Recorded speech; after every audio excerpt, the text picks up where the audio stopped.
You're watching 6 WATE TV, Knoxville. Coverage you can count on.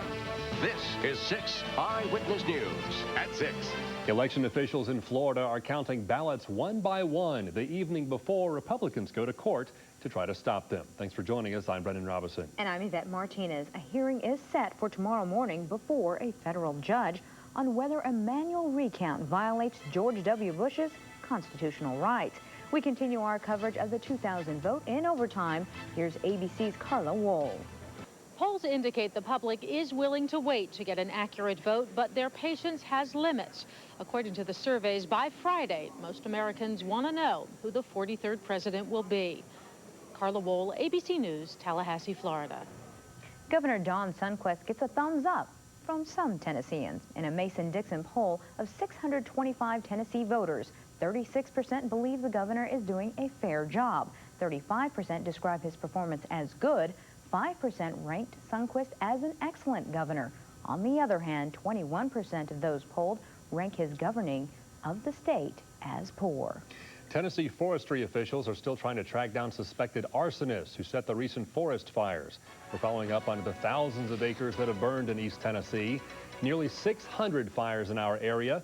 35,000 acres burned in Sevier, Granger, and Anderson counties. Forestry says at least 80% were set intentionally. Beecher Colvin, a 43-year veteran of the U.S. and Tennessee Forestry Departments, describes a standard profile of an arsonist. He says they usually start fires near where they live and are usually drunk. Excessive drinking or drugs or something like that would trigger it.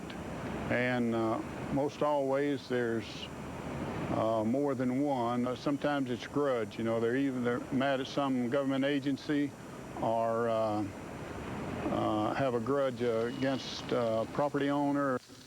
Colvin says most arsonists like the attention that starting fires gets, often reporting their own fires or helping to put them out, something called hero syndrome. We'll have a full report on the psychology of an arsonist tonight on 11 at 11. Well, it turns out a man shot last night in North Knox County was out on bail awaiting trial for murder. Police say 22-year-old Warren Griffin was driving out of a shopping center on Broadway when someone shot him in the side, causing him to crash through a Taco Bell. Griffin is in serious condition at UT Medical Center. He and another man are set to be tried in April for murdering former semi-pro football player Will Reed in 1998. 10 Tennessee high schools will get $100,000 in federal grants. The Baldridge in Education initiative promotes a learning environment that is more like a workplace. The grants are given to schools with high dropout rates and low achievement test scores. Austin East Magnet High School and Union County High School are among the 10 expecting to get the grants next spring.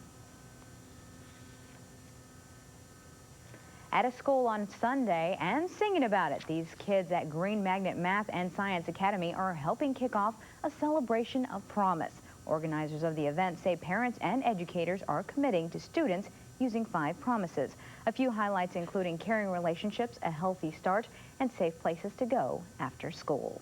And a healthy start to the week. Weather-wise, cool, but nice outside. Oh, yeah. It is definitely feeling like fall. Bob Becker joins us now from the Weather Lab to tell us a little bit more. It was an ideal fall day. Do you like that feel of fall? Oh, it was great. Yeah, those 80-degree temperatures. You know, some folks just like the hot weather, but some folks were ready for it to feel like fall. And indeed, that's the case. As we check out our temperatures right now, pretty much in the low to mid-50s. 57 from Richard Foltz in Kingston, 55 from John Schilling in Kodak and Frida Rogers in Wartburg, 54 in Oak Ridge, and in Rutledge, Celia Collins down to 49. We'll have some clouds move in tonight, so it won't be quite as cold as it was last night, but we are talking about temperatures in the mid to upper 30s. The clouds will be increasing.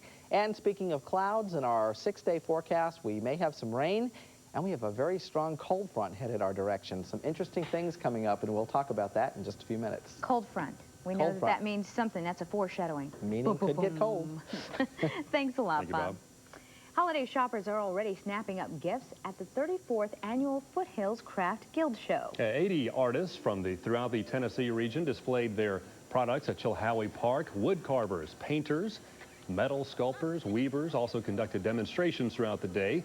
Organizers say shoppers have packed the Jacobs building since the fair opened Friday. The people have taken several years to learn their craft, but we also have guest artists this year of 2D artists. So we have some photographers and some oil painters. The fair is non-profit. It is part of Knoxville's Christmas in the City celebration. It is held the second weekend of November every year. A congregation's dream has come true. The doors to their new church in Westlake opened this morning. The building took 5 years to plan and build. Finally, hundreds of parishioners got their chance to sing and pray at the Westlake Church on Westland Avenue. The first service focused on the church's growing presence and its future. As the building's been going up, the excitement's been building and building, and just now when we had our first song, people kind of erupted in applause and clapping excitement just because, man, we're here. We can't even believe it. So it's just an awesome day. The church focuses on a relaxed atmosphere in its services. Members play guitars and perform religious-themed skits associated with the weekly sermon. Still ahead on 6 Eyewitness News at 6, mourning the dead at a scene of a deadly cable car accident in Austria. And several people are dead after a house fire in North Carolina. We'll have that story. 6 Eyewitness News continues with Brennan Robinson and Yvette Martinez. Friends and family travel to mourn at the site of a cable car fire that killed about 170 people. A shrine is growing outside a rescue center near the site of yesterday's fire in a tunnel in the Austrian Alps. Authorities identified the nationalities of 155 of the victims, possibly 8 Americans, all on their way to a ski resort when the car caught fire. The cause of that fire still is not clear. A house packed with people catches fire, killing 7. Authorities in Rocky Mount, North Carolina say 5 of the victims were children. The State Bureau of Investigation will investigate, but authorities do not suspect foul play. The fire chief says 16 people were in the house and that it apparently did not have smoke detectors. The Vol football team is hoping to crack the polls today. Scott Finley tells us if they've made it later in sports.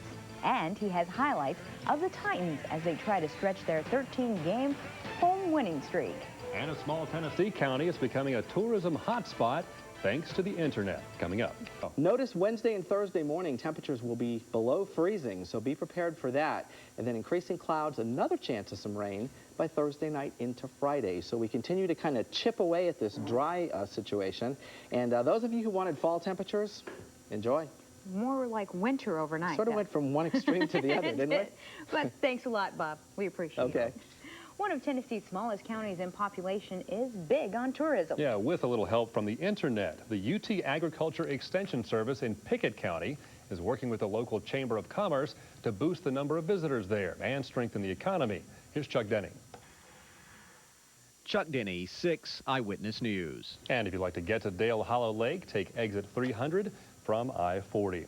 Well, tonight at 11, voting irregularities stir up an important election, but not the one you think. It's our time capsule. 4 years ago, Knoxville and Knox County considered merging, but a snafu at the Election Commission made a big chunk of the ballots meaningless.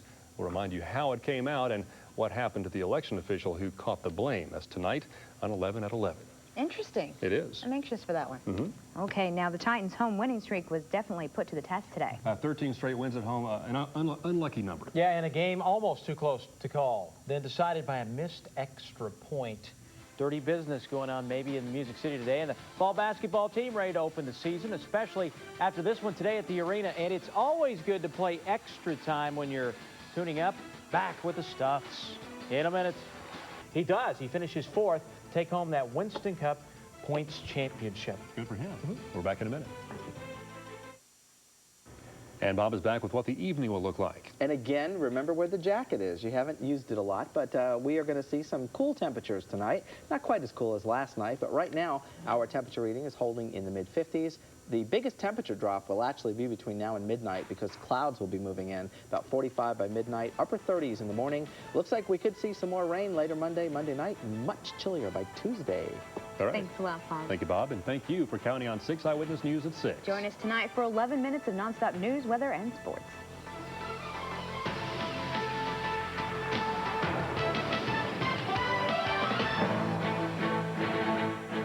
On World News Tonight this Sunday, the election in limbo.